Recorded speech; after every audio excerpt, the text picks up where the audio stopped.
ओम श्री गणेशाय नमः। श्री शिव महापुराण तृतीय शतरुद्र संहिता 13वां अध्याय। इस अध्याय में हम जानेंगे भगवान शंकर के गृहपति अवतार की कथा। नंदीश्वर बोले, हे ब्रह्मपुत्र, अब चंद्रमा को सिर पर धारण करने वाले शिव के एक अन्य चरित्र को प्रसन्नता पूर्वक सुनिए। जिस प्रकार उन्होंने प्रेम पूर्वक विश्वानर के घर में जन्म लिया। हे मुने, गृहपति नाम वाले वे अग्निलोक के स्वामी हुए। वे अग्नि के सदस्य, तेजस्वी, सर्वात्मा एवं परम प्रभु थे। पूर्व काल में नर्मदा के तट पर नरमपुर में शिव जी के भक्त विश्वानर नाम वाले पुण्यात्मा मुनि हुए। वे सदा ब्रह्मचर्याश्रम धर्म का पालन करते हुए नित्य प्रति ब्रह्म यज्ञ किया करते थे। वे शांडिल्य गोत्री थे और बड़े पवित्र, ब्रह्म तेजस्वी तथा जितेंद्रिय थे। वे सभी शास्त्रों के अर्थों के ज्ञाता, सर्वदा सदाचार में तत्पर, शैव आचार में अति प्रवीण तथा लौकिक आचार के ज्ञाताओं में श्रेष्ठ थे। उन्होंने भार्या के उत्तम गुणों पर विचार कर उचित समय में विधि पूर्वक अपने योग्य कुलीन कन्या से विवाह किया। वे प्रतिदिन अग्नि शुश्रूषा, पंचयज्ञ तथा षट कर्म में संलग्न रहते थे और देवता, पितर एवं अतिथियों का पूजन करते थे। इस प्रकार बहुत समय बीत जाने के उपरांत एक दिन उन ब्राह्मण की सुचिस्मति नामक पतिव्रता पत्नी ने पति से कहा, हे नाथ, मैंने आपकी कृपा से आपके साथ उन सभी भोगों को भोग लिया है जो स्त्रियों के योग्य तथा आनंददायक हैं। हे नाथ, अब मेरी एक ही विशेष अभिलाषा है जो मेरे हृदय में चिरकाल से स्थित है और वह गृहस्थों के लिए उचित भी है। उसे देने की कृपा करें। विश्वानर बोले, हे सुशोणी, हे प्रिय हितैषिणी, मुझे तुम्हारे लिए कुछ भी अदेय नहीं है। हे महाभागे, तुम उसे मांगो, मैं शीघ्र ही प्रदान करूँगा। हे कल्याणी, संपूर्ण कल्याण करने वाले महेश्वर की कृपा से मुझे इस लोक एवं परलोक में कुछ भी दुर्लभ नहीं है। नंदीश्वर बोले, पति के इस वचन को सुनकर प्रसन्न मुख वाली वह पतिव्रता स्त्री प्रसन्नता से विनीत हो दोनों हाथ जोड़कर कहने लगी। शुचिस्मति बोली, हे नाथ, यदि मैं वर के योग्य हूँ और यदि आपको मुझे वर प्रदान करना है तो मुझे शिव के समान पुत्र दीजिए। मैं और कोई अन्य वर नहीं चाहती हूँ। नंदीश्वर बोले, उसके इस वचन को सुनकर वे पवित्रात्मा ब्राह्मण क्षण भर के लिए समाधिस्थ होकर अपने हृदय में विचार करने लगे। अहो, मेरी इस स्त्री ने अत्यंत दुर्लभ तथा मनोरथ मार्ग से दूर कैसी वस्तु मांगी है, अथवा वे शिव जी ही सब कुछ पूरा करने वाले हैं। उन शंभु ने ही इसके मुख में वाणी रूप से स्थित होकर ऐसा कहा है। शिव जी की यदि ऐसी इच्छा है तो उसे अन्यथा करने में कौन समर्थ हो सकता है। ऐसा विचार कर उदार बुद्धि वाले तथा एक पत्नी व्रत में परायण रहने वाले विश्वानर मुनि ने बाद में उस पत्नी से कहा। नंदीश्वर बोले, इस प्रकार अपनी पत्नी को अनेक प्रकार से आश्वस्त करके मुनि तप करने के लिए वहाँ चले गए जहाँ साक्षात काशीनाथ विश्वेश्वर स्थित हैं। उन्होंने शीघ्र ही वाराणसी पहुंचकर मणिकर्णिका दर्शन करके अपने सैकड़ों जन्मों के अर्जित तीनों तपों से मुक्ति प्राप्त कर ली। उसके बाद उन्होंने विश्वेश्वर आदि सभी लिंगों का दर्शन करके काशीस्थ सभी कुंडों, वापियों एवं सरोवरों में स्नान करके सभी विनायकों को नमस्कार करके, शिवा गौरी को प्रणाम करके, पापों का भक्षण करने वाले कालराज भैरव का भी पूजन किया। फिर प्रयत्नपूर्वक दंडपाणि विनायक आदि प्रमुख गणों की स्तुति कर आदि केशव आदि मुख्य 12 केशवों को प्रसन्न करके फिर लोलार्क आदि प्रमुख सूर्यों को बार बार प्रणाम किया।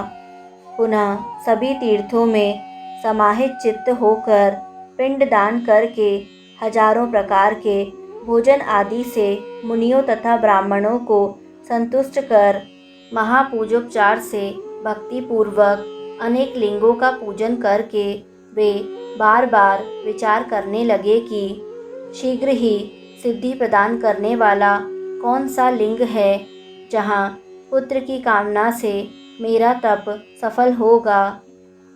उन बुद्धिमान विश्वानर मुनि ने कुछ क्षण ऐसा विचार करके शीघ्र ही पुत्र देने वाले वीरेश नामक लिंग की प्रशंसा की। उन्होंने अपने मन में विचार किया कि यह वीरेश्वर सिद्ध लिंग है। इसकी पूजा के प्रभाव से असंख्य साधक सिद्धि को प्राप्त किए हैं, इसीलिए यह श्रेष्ठ लिंग सबसे अधिक प्रसिद्ध है। लोग भक्ति भाव से समन्वित होकर वर्ष पर्यंत इस वीरेश्वर महालिंग की पूजा करके आयु तथा पुत्र आदि सभी मनोरथ प्राप्त करते हैं। अतः मैं भी यहीं वीरेश लिंग की त्रिकाल आराधना कर शीघ्र वैसा ही पुत्र प्राप्त करूँगा जैसे कि मेरी स्त्री ने अभिलाषा की है। नंदीश्वर बोले, ऐसा विचार कर बुद्धिमान पुण्यात्मा तथा व्रती ब्राह्मण विश्वानर ने चंद्रकूप के जल में स्नान कर नियम धारण किया।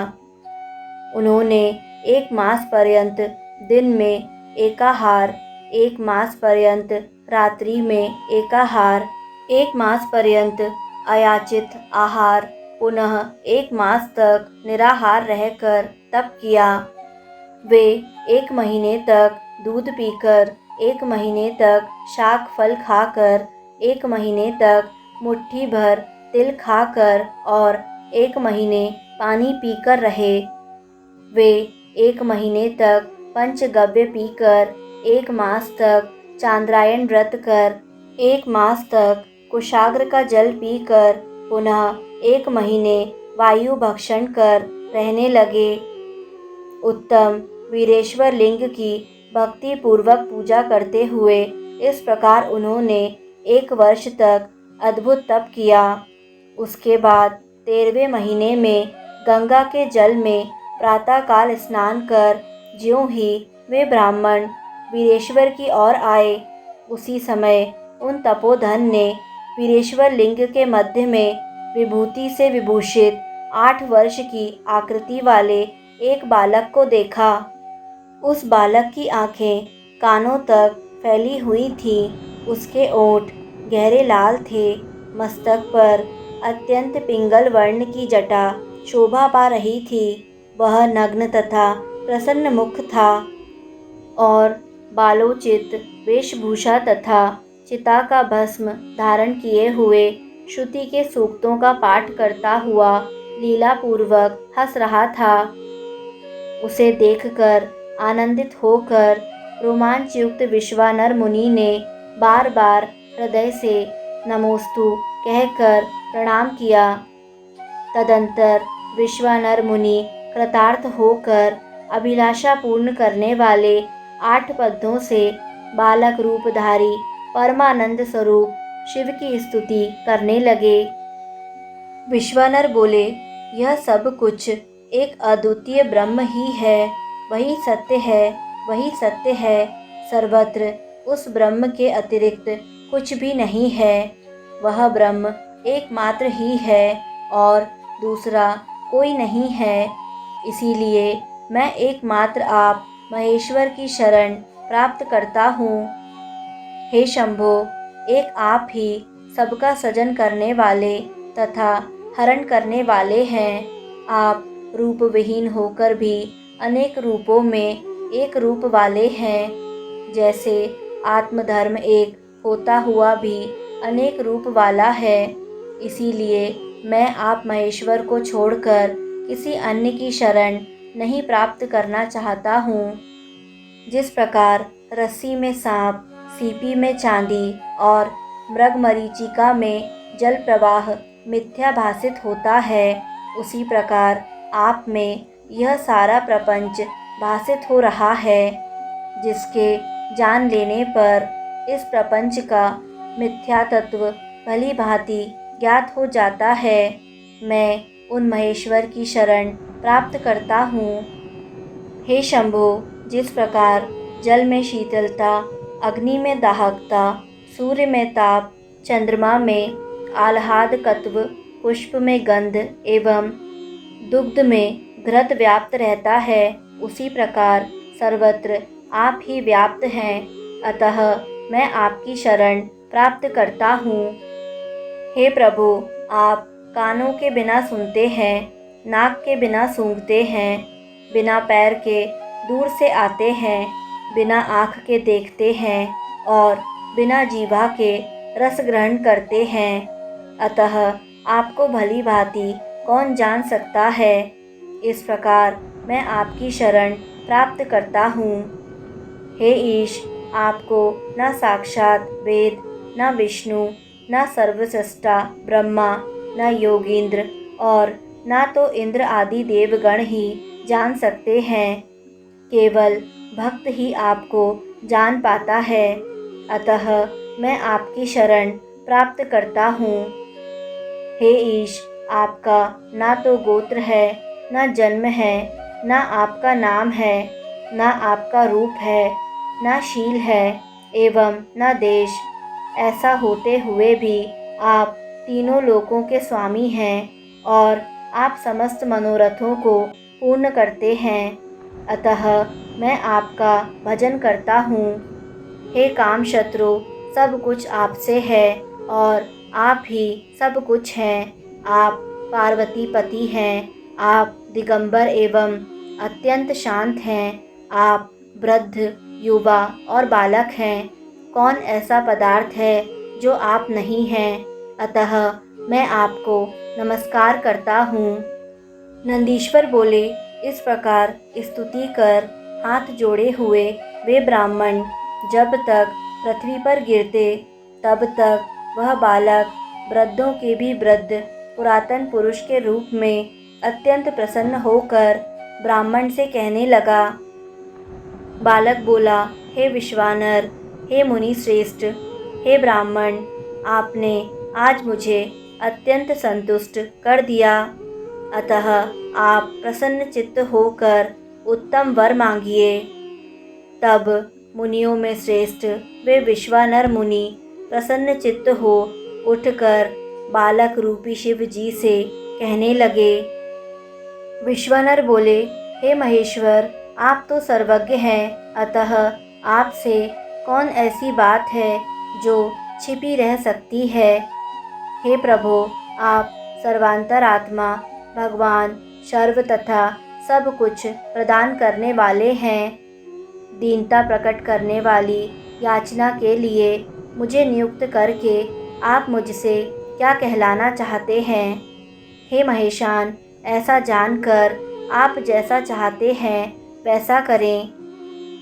नंदीश्वर बोले, पवित्र व्रत करने वाले उन विश्वानर के इस पवित्र वचन को सुनकर परम पवित्र उस बालक रूप महादेव ने मंद मंद मुस्कुरा कर कहा, हे सुचे, आपने सुचिष्मति में हृदय से जो इच्छा की है वह थोड़े ही दिनों में निसंदेह पूर्ण हो जाएगी।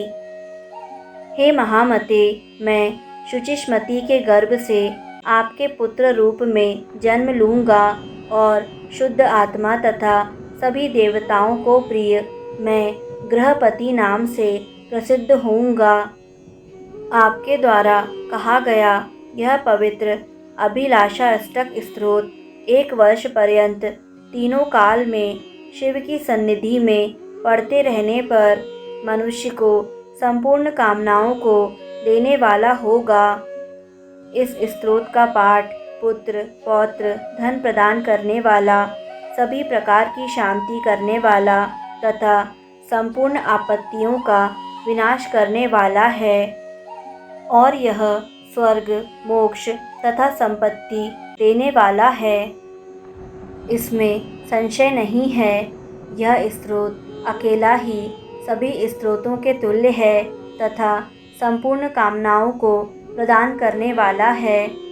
प्रातःकाल उठकर भली भांति स्नान करके शिवलिंग की पूजा कर वर्ष पर्यंत इस स्तोत्र का पाठ करता हुआ पुत्रहीन मनुष्य पुत्रवान हो जाता है। इस अभिलाषा अष्टक स्तोत्र को जिस किसी को नहीं बताना चाहिए और इसे प्रयत्नपूर्वक गुप्त रखना चाहिए। यह महावंद्या स्त्री को भी संतान देने वाला है। जो स्त्री अथवा पुरुष नियम पूर्वक शिवलिंग के समीप 1 वर्ष पर्यंत इस स्तोत्र का पाठ करता है, उसे यह स्तोत्र पुत्र प्रदान करता है, इसमें संदेह नहीं है। नंदीश्वर बोले, ऐसा कहकर सज्जनों को गति प्रदान करने वाले बालक रूपधारी शिव जी अंतर्ध्यान हो गए और वे विश्वानर ब्राह्मण भी प्रसन्न चित्त होकर अपने घर चले गए। इस प्रकार श्री शिव महापुराण के अंतर्गत तृतीय शतरुद्र संहिता में गृहपत्य अवतार वर्णन नामक 13वां अध्याय पूर्ण हुआ। दोस्तों, यदि आपको शिव महापुराण का यह अध्याय पसंद आया तो वीडियो को लाइक करें। शतरुद्र संहिता के अगले अध्याय निरंतर सुनने के लिए यूट्यूब चैनल आध्यात्मिक कथाएं को सब्सक्राइब करें और बेल आइकन पर प्रेस करें। कमेंट में हर हर महादेव अवश्य लिखें।